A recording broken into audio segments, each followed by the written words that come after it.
than millions of people can take. It may also be the higher than voters can tolerate. That depends on a lot of factors, of course. Our political panel weighs in tonight. Democratic strategist James Carville, Republican strategist Alex Castellanos, and Eric Erickson, editor-in-chief of RedState.com. So, James, whether the talk is about the jobs that Obama created or didn't create, or the jobs that Romney created or didn't create, it's still going to be all about the economy, right? Yeah, sure it will. And, I mean, I think today, positive news for the president, and they'll have it out, and the record of bank capital is certainly going to be a legitimate issue in the campaign, and I'm sure they'll raise with the economy under President Obama. But it looks like right now, for the moment, we got a little wind at our backs, which has not been the case for a lot of his administration. So they got to be feeling a little better today.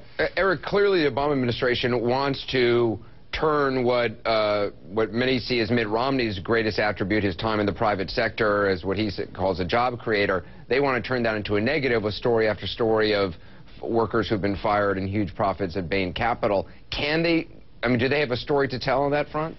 I think to a degree they do. This is probably Mitt Romney's biggest vulnerability in this, because poll after poll after poll shows that while Americans don't particularly care for Barack Obama's policies in fixing the economy, they don't blame him for the unemployment. They still blame George Bush, many of whose advisors now work for Mitt Romney, who is a guy who you can put people on screen from swing states, no less, who lost their jobs because of Mitt Romney directly ordering layoffs at Bain Capital. Now, he did a good job juxtaposing his work with Bain with what the president did with General Motors. But when you have person after person over 5 months, starting with this MoveOn.org attack today, of Republicans coming on camera saying they don't like Mitt Romney because he laid them off and shut down their town, then it becomes about who costs Americans more jobs or less jobs, and then you can personalize it, and Americans still like Barack Obama. And Alex, with those numbers that came out, I mean, analysts seem pretty pleased with the job numbers today. If they keep up at this pace and people get the sense that things are getting better, even if the numbers are above 8%,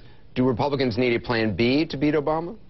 I don't think we need a plan B, because I think you raised the issue. If these numbers keep up, and they probably won't. This is breaking news. Something interesting happened in December. It was Christmas.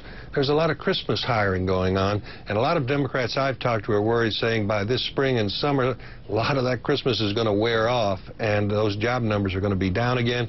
You have the European debt crisis looming, and you have these debt figures. You know, we're now near 16 trillion going up, which that depresses psychologically, depresses spending in the country. So for all those reasons, unless Obama can make Christmas every month, it's going to be a problem for him. And by the way, Republicans can put faces on TV saying, you know, Barack Obama, when he told people don't come to Las Vegas, don't come out here to work, they fired me.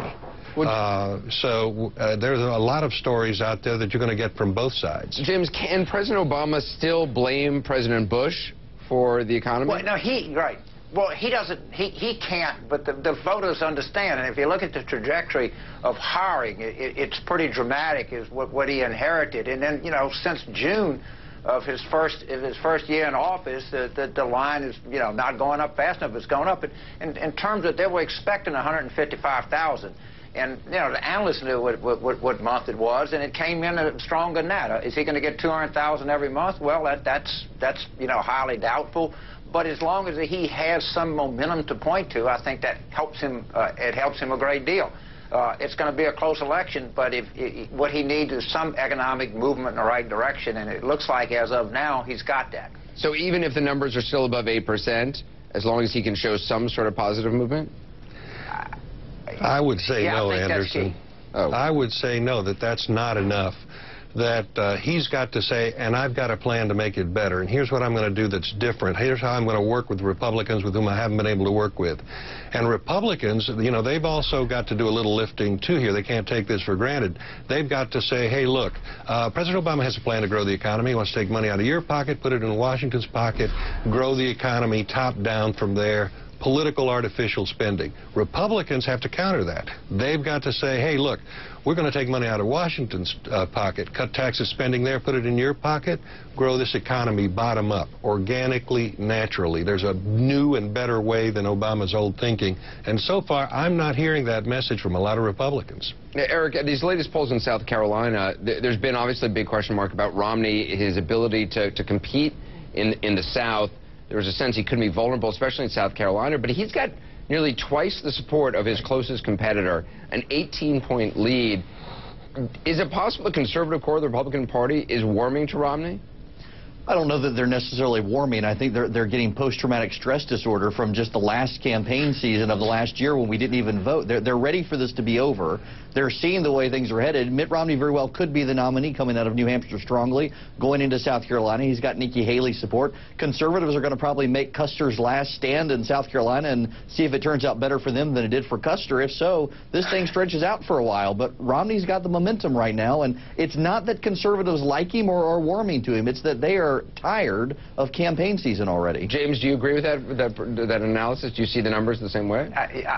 I do. In South Carolina, remember that they're pragmatic. I mean, it's a very conservative state, but I think President Bush 41 actually carried South Carolina in 1988. And, you know, it sort of reminds me of what my daddy used to say when he cooked something for us. He says, you're going to like it because you got to like it. And that's a little bit about the message of Romney. You're going to like him because you got to like him. You're not going to have another choice here, and I've felt that for some time. It was going to be, though, a strong state for Rick Perry. It was supposed to be, at least. I would venture to guess, I mean, Eric, are you surprised to see him in the back of the pack at this point? No, not after what happened in Iowa, no. And his campaign's got to reboot. If he cannot make a public showing that he got the message of Iowa, he's firing everybody, he's starting over, and he's only got 10 business days to do it, by the way, then no, his last stand has come and gone. I don't know that he can do it. If he can surprise people in South Carolina and have a stronger showing than what he's got, then maybe he can turn it around moving into Florida. But otherwise, if it's close and Mitt Romney wins, people are going to legitimately say Rick Perry's to blame. James, do you still stand by your Iowa caucus night statement that he is the worst candidate ever in American history? I do. If you look at it, the promise he came with, the money he raised, everything else, I can't think of anybody who has been a sort of bigger disappointment. And I mean, he came on with a... James, you're forgetting Aaron Burr. Come on. I mean, Aaron Burr was far worse of a presidential candidate than Rick Perry. He can't have been the worst candidate in American history. If he had been, I would have worked for him. He'd have probably been a Democrat. All right, James. But look, I remember, we're talking about him getting in and out. Remember Ross Perot, he got in the race for president, he got out of the race, and he said, well, the reason he got out was because the president tried to mess up his daughter's wedding. To which someone said, how can you mess up a Texas wedding? Show up sober in a sedan? James Carville, thank you. Eric Erickson, Alex Castellanos, thanks. Let us know what you think. We're on Facebook, Google+, add us to your circles, or follow me on Twitter at Anderson Cooper. I'm tweeting tonight. Still ahead, the evangelical vote in South Carolina, and more of those really stunning new poll numbers. If they're right, and that's a big if, I think, the candidate you'd expect evangelical